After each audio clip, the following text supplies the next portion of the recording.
ஒருத்தங்க எப்பவுமே தனியாகவே இருக்காங்க அப்படின்றனால அவங்க ஒன்றும் சோகமாக இருக்காங்கன்னு அர்த்தம் கிடையாது. நிறைய பேர் இங்கே தனியாக இருக்கிறத சூஸ் பண்ணுற காரணம் அதுக்கு முன்னாடி அவங்க லைஃப்பில் அவ்வளோ நாய்ஸ் ஃபேஸ் பண்ணியிருப்பாங்க. அவங்களுக்கு நல்ல ஃப்ரெண்ட்ஸ் இல்லாமல் இருந்திருப்பாங்க.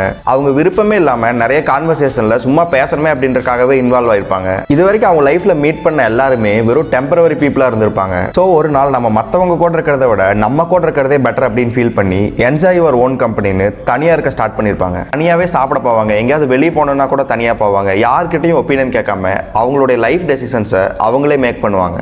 இதெல்லாம் வெளியிருந்து பார்க்கும்போது அவங்க ஏதோ டிப்ரெஷனில் இருக்கிற மாதிரி தெரியும். ஆனால் அவங்க டிப்ரெஷனில் இல்லை, அவங்க ஜஸ்ட் நிம்மதியை தேடிட்டு இருக்காங்க. தனியாக இருக்கிற எல்லாருமே புரோக்கன் கிடையாது.